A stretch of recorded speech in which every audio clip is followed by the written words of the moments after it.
Yes, so our president, our mission name is TIDE, TIDE Interplanetary Deep Sea Exploration.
Yeah, so TIDE, our mission objective is to successfully land a rover a lander on Titan without it exploding.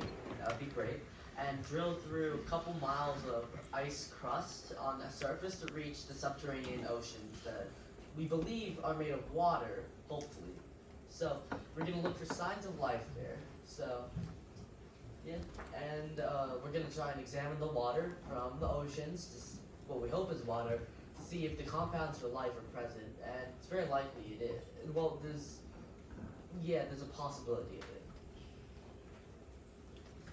Yeah, so this is the team. There's Charlie, the project manager, the man who kept us all sane. Vincent, that guy. I don't know anything to describe him. Ada, the motivational one, and me. Yeah.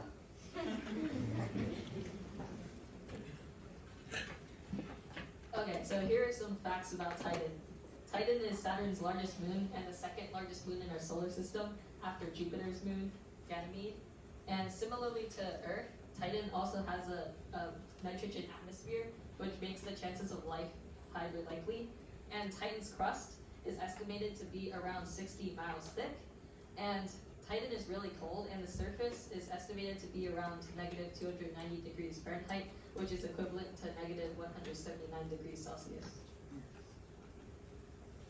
And yeah, on this mission, we will try to solve what compounds are present in Titan's oceans, how thick Titan's crust is, and what kind of life is sustainable on Titan. This mission is very important as it could allow humans to learn more about Titan. We could learn the thickness of Titan's crust, what compounds make up Titan's oceans, and what materials are present on Titan. We could also make significant discoveries if we find that life is sustainable on Titan. We may finally find another habitable planet, a celestial body aside from Earth, and we may even find signs of life, which would be an extraordinary discovery.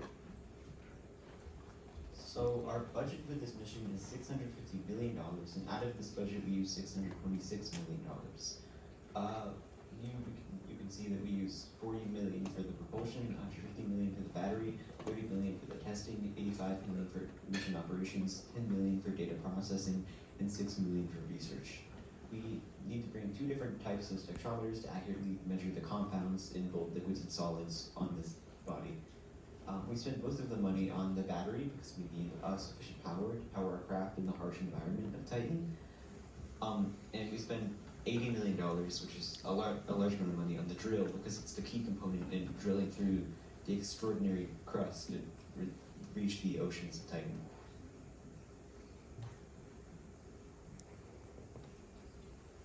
The instruments we bring are a radioisotope thermoelectric generator, or RTG, for power, a built-in drill to reach the subterranean ocean, a spectrometer and an X-ray spectrometer to examine samples, and a long-range antenna to communicate with Earth. So for the mission logo, the mint blue semicircle represents Titan's crust, the cobalt blue in the center represents the core, the cornflower blue in the section in between the crust, and the core represents Titan's oceans. The gray needle represents our mission, and the colored blue represents the objective to find water. Our spacecraft is a lander, which is a type of spacecraft that lands and rests on a celestial body. Since our lander will be drilling deep into Titan's surface, movement is not necessary for this mission. The hidden components of our spacecraft are the spectrometer, X-ray spectrometer, and the radioisotope thermoelectric generators, or the RTG. Thermoelectric, sorry. The conclusion, our goal is to successfully search Titan's hidden oceans for compounds that could support life. This mission would be important for us because we could discover life or the other possibilities of life on another planet on our solar system. By studying these conditions, we can examine life in its early stages, providing new insight into how life evolves on alien worlds.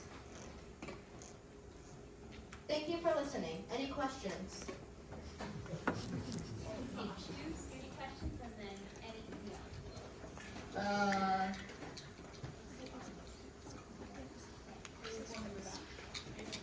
You there, the audience.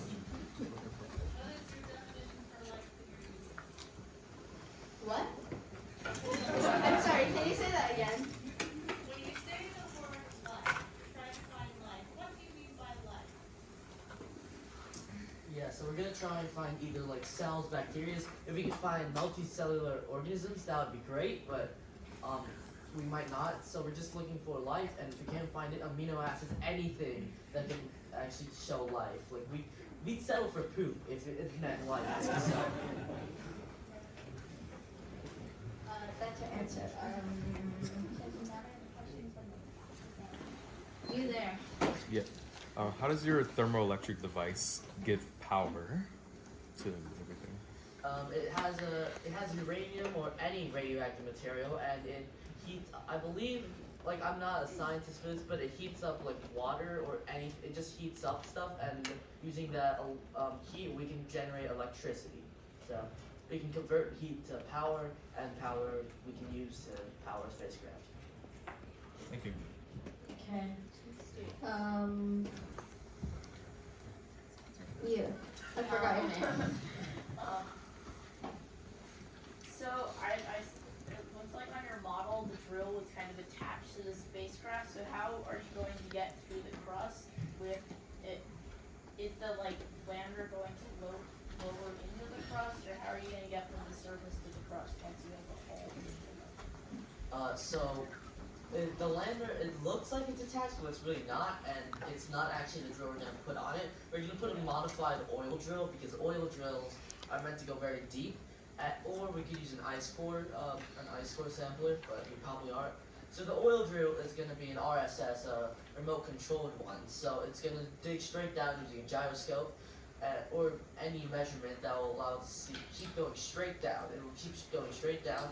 And most likely either we put the instruments on the drill, or we're gonna have something like a small rubber tube to attach to it, so it goes from behind it, so it can extract some water. And so once it breaks through, it's gonna extract water, and then it's gonna send it up, and the spacecraft is gonna measure it and see what's in it. Okay. Yusuf. You know how your drill is under your spacecraft? Uh-huh. Once you drill through, what's going to stop the water from shooting up and blasting your spacecraft off the planet?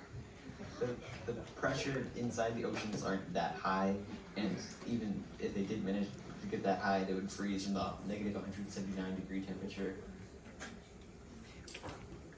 Well, that's your answer. And thank you for listening.